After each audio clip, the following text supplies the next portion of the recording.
Hello बच्चों, एक बार आपका फिर से स्वागत है। आज हम बात करेंगे वसंत भाग 3 के पाठ नंबर 4 दीवानों की हस्ती, जिसके कवि हैं भगवती शरण वर्मा। इनका जन्म 30 अगस्त 1903 को उत्तर प्रदेश के उन्नाव जिले में हुआ था। इनकी घर की स्थिति ठीक नहीं थी, फिर भी इन्होंने एलएलबी करके कानपुर में वकालत शुरू की और अधिक समय वो साहित्य लिखने में लगाते थे। इनकी मृत्यु 1981 में हुई थी।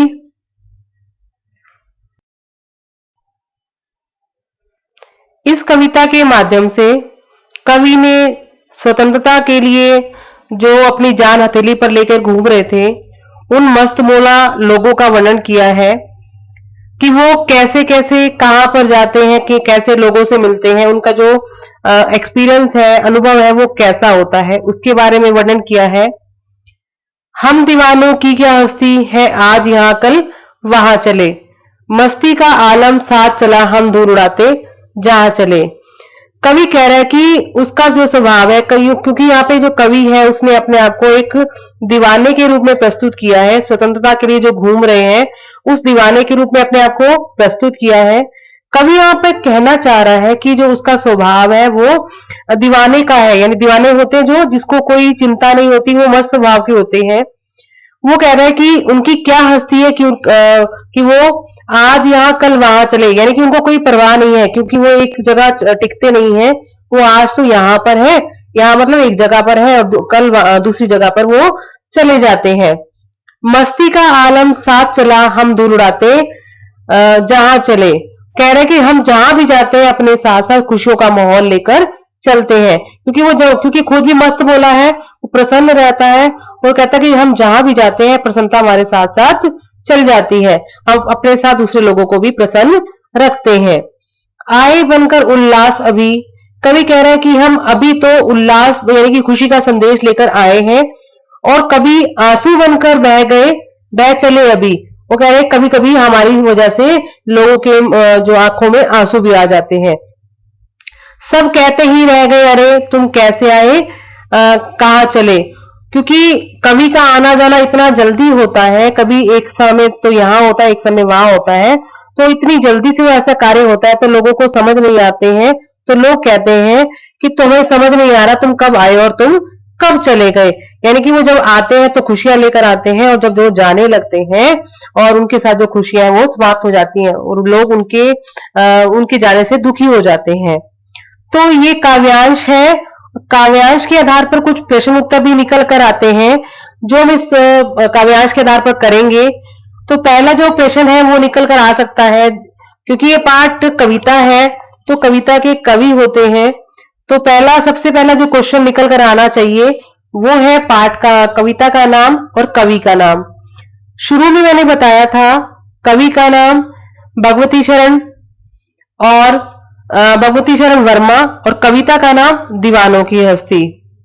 और उसके बाद जो दूसरा प्रश्न निकल कर आएगा कि जो दीवाने हैं वो एक स्थान पर क्यों नहीं टिकते।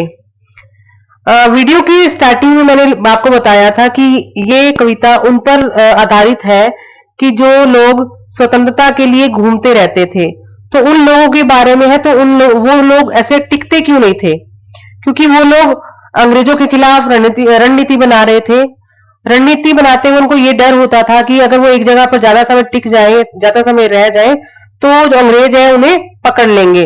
तो इसलिए वो एक जगह से दूसरे स्थान पर घूमते रहते थे। इसके बाद जो निकल कर आ सकता है, जो प्रश्न निकल कर आ सकता है कि दीवानों के बारे में बात है, तो दीवानों की विशेषताओं की बात भी की जा सकती है कि इसमें दीवानों की विशेषताएं बताइए। तो हम बता सकते हैं कि वो अपने साथ खुशियों का जो माहौल है वो लेकर चलते थे, और वो अपनी आजादी के लिए सब कुछ कुर्बान करने को तैयार थे। और इसके बाद और क्या आ सकता है, दीवाने जहां जाते थे वहां लोगों की क्या प्रतिक्रिया होती थी। तो इसका जो उत्तर है वो आ सकता है कि लोग दीवाने जहां जाते थे वहां लोग जो है उनको अपने पास पाकर खुश होते थे। अगर वो कहीं और जाते थे तो लोग उनके जाने से दुखी हो जाते थे। तो लोगों की जो प्रतिक्रिया थी कि उनके आने से खुशी होना और उनके जाने से दुखी होना। इसके बाद जो अगला प्रश्न आ सकता है, दीवाने इतनी जल्दी क्यों जा रहे थे? तो जैसे कि पिछले प्रश्न में भी आया कि उनको नई नई रणनीति बनानी होती थी, इसलिए वो अपना स्थान हमेशा बदल लिया करते थे। और इसके अलावा अगर आप कुछ और प्रश्न खुद से ढूंढ सकते हैं, वो भी आप बना सकते हैं। किस ओर चले यह मत पूछो, चलना है बस इसलिए चले, जग से उसका कुछ लिए चले, जग को कुछ अपना कुछ दिए चले। इस काव्यांश में जब कवि जगह बदलता है, जब जाने लगता है, तो वहां के लोग उससे पूछते हैं कि तुम कहाँ जा रहे हो? तो कवि कहता है कि यह मत पूछो, चलना है बस इसलिए चले। वो कहता है कि मेरा काम चलना है, इसलिए ही मैं लगातार चल रहा हूं। जग से उसका कुछ लिए चले, जग को अपना कुछ दिए चले। तो कवि कह रहा है कि जो मुझे संसार से कुछ मिला है, जब वो जहां रुकता है वहां के लोगों से मिलता है, उसे वहां के लोगों से कुछ ना कुछ नया सीखने को मिलता है। तो कह रहा है कि मैं उस ज्ञान को, उस जो नई चीजें मुझे मिली है, उसको अपने साथ लेकर और अपने पास से जो कुछ मेरे पास है वो संसार को देकर जा रहा हूं, उन लोगों को देकर जा रहा हूं। दो बात कही, दो बात सुनी, क्योंकि कवि का स्वभाव क्या है, मस्त मौला है और वो लोगों के साथ दुख सुख को साझा करता है। तो यहाँ पे कवि जो चलने का स्वभाव है वो जगह एक जगह पर टिकता नहीं है। तो लेकिन जब कवि जहां रुकता है वहां पर कुछ अपनी जो यादें हैं उन लोगों को देकर जाता है और कुछ उनसे सीखता है। लेकिन जहां पर वो रुकता है, दो बात कही दो बात सुनी, यानी कि उनसे बातें करता है, उनके दुख सुख को सुनता है, अपनी बातें कहता है, उनसे सुनता भी है। कुछ हंसे फिर कुछ रोए। वो कह रहा है कि जहां पर वो रुकेगा तो उनसे कुछ कई बार उनसे प्रेम पूर्वक बातें करता है, उनको हंसी मजाक उनके साथ करता है। और कई बार जब वो अपना दुख सुनाते हैं तो उनको सुनकर उसका जो रोना है वो निकल जाता है। यानी कि जब व्यक्ति का दुख को कवि को पता लगता है तो कवि उनके दुख में दुखी हो जाता है और उस दुख में उसके आंसू निकल आते हैं। छक्कर सुख दुख के घूंटों को हम एक भाव से पिए चले। वो कहता है कि जब उनकी बातें सुनता है, उनके सुख दुख को सुनता है, उनके सुख दुख को साझा करता है, तो उस सुख दुख रूपी अमृत की जो घूंट है उसको पीकर नए सफर पर चल देता है। यानी कि उस सुख दुखों को अपने में समेटकर, उनके सुखों को दुखों को पूछकर, जानकर, उसके बाद उन चीजों को अपने में समेटकर उनके साथ नया चीजें लेकर वो अगली दिशा की ओर चल पड़ता है। तो इस जो काव्यांश में क्या क्या प्रश्न आ सकते हैं वो एक बार देख लेते हैं। इसमें कवि ये पहला प्रश्न ये आ सकता है कि दीवानों ने संसार से क्या लिया और संसार को क्या दिया। तो दीवानों ने, जो अभावग्रस्त लोग हैं, यानी कि जिनके पास कोई कमी है, जिनके पास कोई खुशी नहीं है, उन लोगों से उनका दुख साझा किया और उन्हें खुशियां प्रदान करने की कोशिश की। क्योंकि संसार में बहुत से लोग ऐसे हैं जो बहुत दुखी हैं। तो कवि ने उनके साथ दुख साझा किया, उनके दुखों को सुना और कोशिश की कि वो उन्हें खुशियां प्रदान करे। अब एक और प्रश्न आ सकता है कि दीवाने क्यों चलते जा रहे थे? क्योंकि जो दीवाने हैं वो स्वतंत्रता के लिए घूम रहे थे। उनकी जो एक लक्ष्य था कि स्वतंत्रता को प्राप्त करना, तो उस स्वतंत्रता को प्राप्त करने के लिए वो अनेक योजनाएं बनाते थे। उसके लिए वो उनको हर जगह जाना पड़ता था, इसलिए वो एक स्थान पर टिककर नहीं रह सकते थे, क्योंकि जब तक उनको स्वतंत्रता ना मिल जाए। वो लोगों से किस तरह मिले? वो लोगों से आपने इस काव्यांश में पढ़ा कि अपनेपन से मिले। अपनेपन का मतलब कि उनके सुख दुख को उन्होंने साझा किया, क्योंकि जो अपनेपन का भाव होता है वही व्यक्ति ही लोगों के दुख सुख को समझ सकता है। क्योंकि कवि ने उनके दुखों को भी सुना और सुखों को भी सुना, और जो लोग दुखी थे उनको सांत्वना भी दी। तो यहाँ पे अपनेपन का भाव आएगा। लोगों की दशा देखकर दीवानों में क्या प्रतिक्रिया हुई? लोगों की जो अच्छी दशा को देखकर, वो तो लोगों की जो दशाएं थी अच्छी, जो थी, जो लोग खुश थे, उसको देखकर तो दीवाने प्रसन्न हुए। लेकिन जो लोग दुखी थे उसकी दुख को देखकर उनके जो मन में दुख का भाव उत्पन्न हो गया और वो दुख से रो पड़े थे। तो यहाँ पर ये पता लग रहा है कि जो कवि है वो लोगों के दुख में तो दुखी होते थे और सुख में प्रसन्न होते थे। तो यहाँ पर कवि के अपनेपन का भाव पता चलता है। हम भिखमंगों की दुनिया में स्वच्छंद लुटाकर प्यार चले, हम एक निशानी सी उर पर ले असफलता का भार चले। अब अपना और पराया क्या, आबाद रहे रुकने वाले, हम स्वयं बंधे थे और स्वयं हम अपने बंधन तोड़ चले। हम भिखमंगों की दुनिया में, कवि का कह रहा है कि ये जो दुनिया है भिखमंगों की है, क्योंकि इनके पास जो प्यार है वो उसकी कमी है, उनके पास प्यार नहीं है। स्वच्छंद लुटाकर प्यार चले, स्वच्छंद मतलब अपने आप को उन्होंने कहा कि हम आजाद हैं, यानी कि हमें कोई रोकने वाला नहीं है और हम इन लोगों पर इस संसार में अपना प्यार लुटाकर चल रहे हैं, आगे बढ़ते जा रहे हैं।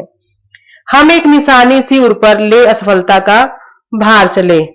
तो यहाँ पे कवि ये कह रहा है कि जिन लोगों पर अपने प्यार लुटाया है, इतना करने के बाद भी वो अपने लक्ष्य से दूर रह गए हैं, यानी कि इतना अंदर से अच्छा होने के बाद भी, इतना अनुभव होने के बाद भी वो उनमें जो असफलता है, जो एक हार है, उनके हृदय में रह रही है, वो भार के रूप में रह रही है। वो सफलता क्या थी कि वो अभी अपने लक्ष्य से दूर है, उन्हें स्वतंत्रता नहीं मिली है, देश के लिए जो आजादी के लिए वो संघर्ष कर रहे हैं, वो अभी संघर्ष उनका पूरा नहीं हुआ है।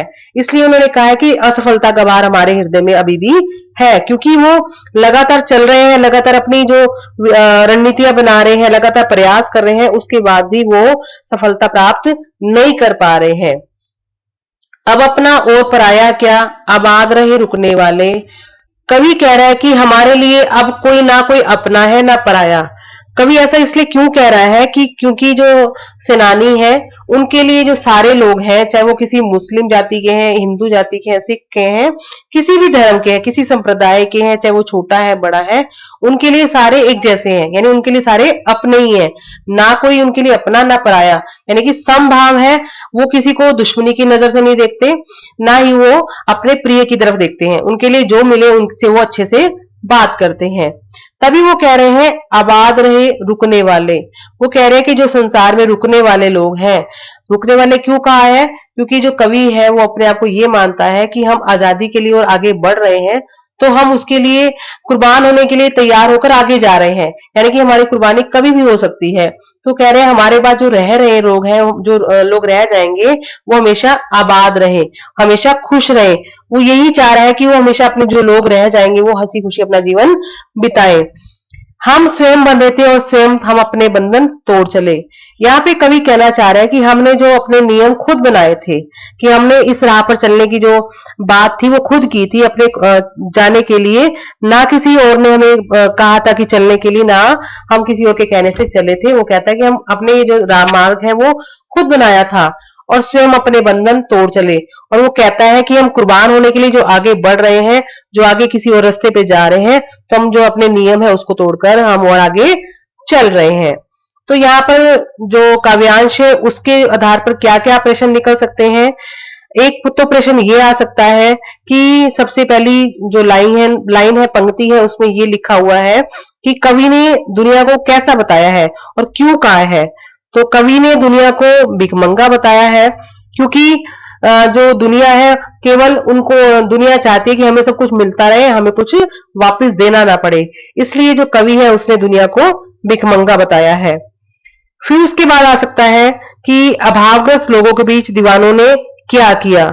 जो अभावग्रस्त मतलब जिनके पास कुछ नहीं है, जिनके पास किसी चीज की कमी है, उसके बीच रहकर दीवानों ने उनको खुले दिल से प्यार किया और उनके जीवन को सुखी बनाना उनका जो लक्ष्य रहा था कि मैं उनको जितनी खुशियां दे सके वो दे। तो वो चाहते थे कि उनको खुशियां दे, कोशिश की उन्होंने। उसके बाद है दीवानों के सिरे पर किस असफलता का भार है। जैसे कि मैंने अभी बताया है कि क्योंकि वो अपने लक्ष्य की ओर आगे बढ़ रहे थे, लेकिन उनको जो लक्ष्य अभी प्राप्त नहीं हुआ था, यानी कि आजादी नहीं मिली थी, तो उनको ऐसे लग रहा था कि हमें आजादी नहीं मिली है तो ये हमारी असफलता है। तो इस असफलता का भार उनके मन पर था। और दीवाने अपने बंधन तोड़कर किस ओर बढ़ना चाहते थे, किस ओर बढ़ रहे हैं वे लोगों को खुशियां बांटते हुए स्वतंत्रता के लिए कुर्बान होने की दिशा में बढ़ रहे हैं। क्योंकि कवि ने कहा है ना कि हम जो लोग यहाँ रह जाए वो खुशीपूर्वक अपना जीवन व्यतीत करें, हम तो आगे बढ़ रहे हैं, अपना बंधन तोड़कर आगे चल रहे हैं। तो इसी दिशा में वो कुर्बान होने के लिए आगे बढ़ रहे हैं। और जो लोगों के लिए दीवानों ने क्या कामना की है, जो लोग यहाँ रह जाए उनके लिए लोगों ने क्या कामना की है, तो दीवाने कामना करते हैं कि जो लोग यहाँ रह जाए वो अपना जो जीवन है वो हंसी खुशी बिताएं। अब इसमें एक असफलता शब्द आया है। असफलता में उपसर्ग भी है, मूल शब्द भी है और प्रत्यय भी है। आपको इसको अलग अलग करना है। आप किस आधार पर बता सकते हैं कि यहाँ पे उपसर्ग क्या है, मूल शब्द क्या होगा और प्रत्यय क्या होगा। तो जो असफलता है, अ उपसर्ग होगा, सफल जो मूल शब्द होगा और जो ता है वो प्रत्यय होगा। अ प्लस सफल प्लस ता। तो ये असफलता उपसर्ग प्रत्यय और मूल शब्द से मिलकर बना है। उम्मीद है आपको ये कविता समझ आ गई होगी और जो काव्यांश के प्रश्न उत्तर है वो भी समझ आए होंगे।